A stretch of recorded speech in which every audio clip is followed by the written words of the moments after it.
आज हम बात करने वाले हैं प्रयागराज में घटी एक बहुत ही दुखद और इंसानियत को शर्मसार करने देने वाली घटना के बारे में। प्रयागराज में बहन से छेड़खानी का विरोध करने पर 10वीं के छात्र की पीट कर हत्या कर दी गई। हमलावरों ने बीच सड़क पर घेरकर उसे पटरे से तब तक पीटा जब तक वह अधमरा नहीं हो गया। वह आधे घंटे सड़क पर तड़पता रहा। पास में ज़मीन पर बदहवास पड़ी बहन सभी से बचाने की मिन्नतें करती रही, लेकिन लोग तमाशबीन बनकर देखते रहे। किसी ने हमलावरों को रोकने की हिम्मत नहीं जुटाई। थोड़ी देर में छात्र की सांसें थम गई। वारदात सोमवार दोपहर की खीरी चौराहे की है। हमलावर गैंग समुदाय विशेष से होने के कारण हजारों की संख्या में वहां लोग जुट गए हैं। सोमवार देर रात तक प्रदर्शन के बाद मंगलवार को फिर भीड़ उग्र हो गई। सड़क पर खड़ी एम्बुलेंस को भी तोड़ दिया गया। खीरी थाने का घेराव किया गया। थाने का मेन गेट तोड़ने की कोशिश की गई।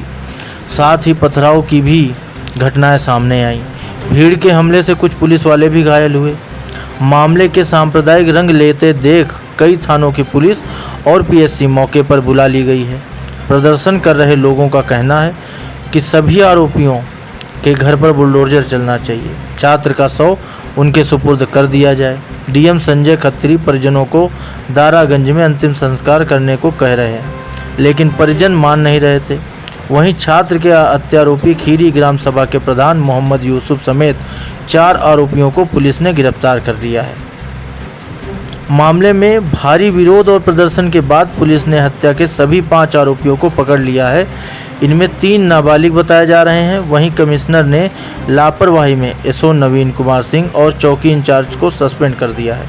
आइए हम आपको पहले दिखाते हैं कि उस बहन का बयान जो सामने आया है, जिसके आंखों के सामने उसके भाई की निर्मम हत्या कर दी गई। फिर आगे का विश्लेषण करते हैं।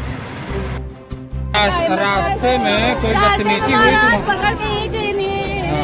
आधे हमारे यहाँ चढ़ के आवाज आई खुद ही आई। हमारे भैया दौड़े तुम्हारी डाली। आता था। हाँ। तुम्हारे बड़े पापा का लड़का था और लड़के के पिता का क्या नाम था? और लड़का का क्या नाम था? कहीं पढ़ रहे थे? कौन सा स्कूल में? परमानंद बिहार में? परमानंद बिहार में।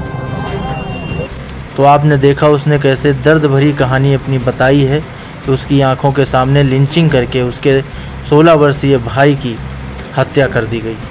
अब बात करते हैं आगे की। पुलिस ने अभी हमलावरों के नाम नहीं बताए हैं। इससे पहले सोमवार को हत्या के बाद पुलिस कमिश्नर रमेश शर्मा समेत कई बड़े अफसर मौके पर पहुंचे। करीब 9 घंटे तक परिजनों ने प्रदर्शन किया। इसके बाद कमिश्नर ने आरोपियों के खिलाफ कार्रवाई का आश्वासन देकर जाम खुलवा दिया। मृतक छात्र का नाम सत्यम शर्मा, जिसकी उम्र 16 वर्ष थी, वह पुरादलू गांव का रहने वाला था। सत्यम परमानंद इंटर कॉलेज में 10वीं में पढ़ता था।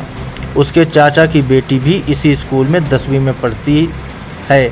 बहन ने बताया, सोमवार को स्कूल बंद होने पर हम दोनों घर जा रहे थे। जैसे ही तुर्कपुरवा मोहल्ले में पहुँचे कि तभी इसी गांव के और हमारे स्कूल में पढ़ने वाले गैर समुदाय के छात्रों ने हमारा हाथ पकड़ लिया। हमें खींचने का प्रयास करने लगे। छात्रा ने कहा, मैं चिल्लाई तो भाई सत्यम गैर समुदाय के मंचलों से भिड़ गया। इसके बाद सत्यम पर सभी हमलावर आक्रोशित हो गए। पटरे से उसे तब तक मारा जब तक वह ज़मीन पर गिर नहीं गया। वह लहूलुहान हो गया था। मैं चिल्लाती रही पर कोई मदद के लिए आगे नहीं आया। हमलावर धमकी देते हुए भाग गए। छात्रा ने आगे बताया, सत्यम सड़क पर पड़ा तड़पता रहा और मैं असहाय खड़ी चीखती रही। सूचना पर परिजन भी थोड़ी देर में पहुंच गए। सत्यम को लेकर प्रयागराज के स्वरूप रानी नेहरू चिकित्सालय लेकर जाया गया। वहां पहुंचने पर डॉक्टरों ने उसे मृत घोषित कर दिया। छात्र की मौत होने पर बड़ी संख्या में लोग आक्रोशित होकर खीरी चौराहे पर पहुंच गए। आक्रोशित लोगों ने चौराहे पर जाम लगा दिया। आरोपियों की गिरफ्तारी पर अड़ गए। मौके पर कई थानों की फोर्स पहुंच गई। एसीपी राजीव यादव एसओ ने ग्रामीणों को बहुत मनाने का प्रयास किया, लेकिन जाम देर रात तक नहीं खुला था। रात करीब 11 बजे प्रयागराज पुलिस कमिश्नर रमेश शर्मा और जिलाधिकारी संजय खत्री भी पहुंचे। परिजनों के साथ सड़क पर बैठ गए। देर रात तक मान मनोबल चलता रहा। फिर आरोपियों के खिलाफ कार्रवाई का भरोसा देकर कमिश्नर ने देर रात 1:30 बजे जाम छुड़वाया। एसीपी राजीव यादव का कहना है छेड़खानी का आरोप गलत है। परिजनों ने नामजद तहरीर दी है। 4 आरोपियों के खिलाफ एफआईआर दर्ज कर ली गई है। इसमें एक मौजूदा प्रधान मोहम्मद यूसुफ और दूसरा मोहसिन है, उसकी तलाश की जा रही है। परमानेंट स्मारक इंटर कॉलेज में बच्चों पर बीच कुछ विवाद को लेकर झगड़ा हुआ, जिसको टीचर्स के द्वारा शांत कराया गया। उसके बाद स्कूल छूटने के बाद बाहर झगड़ा हुआ, जिसमें एक बच्चे की मृत्यु हो गई। इसमें परिजनों के द्वारा तहरीर दी गई, इस पर मुकदमा पंजीकृत किया गया है तथा 3 लोगों को हिरासत में लिया गया है। यहाँ पर जो धरना प्रदर्शन चल रहा था उसको समाप्त कराया गया है। फिलहाल मौके पर शांति व्यवस्था कायम है। परिजन बार बार यही कह रहे हैं, रोते बिलखते चिल्लाते हुए। आरोपी बेटे को पीट रहे थे मगर उसे बचाने के लिए कोई भी सामने नहीं आया। यही नहीं, घायल बेटा सड़क पर पड़ा तड़पता रहा। काश किसी ने विरोध किया होता तो आज उनका बेटा जिंदा होता। सत्यम की पीट कर हत्या करने के मामले में नामजद आरोपी ग्राम प्रधान मोहम्मद यूसुफ के खिलाफ कई आपराधिक मामले पहले से दर्ज हैं। एक मुकदमा लेखपाल के साथ मारपीट का भी पुलिस ने दर्ज किया हुआ है। वह अपनी दबंगई के लिए क्षेत्र में जाना जाता है। जिन युवकों ने छात्रा के साथ छेड़खानी की वो प्रधान के घर से ही ताल्लुक़ रखते हैं। सूत्रों की माने तो उनमें से एक प्रधान का बेटा और दूसरा उसका भांजा है।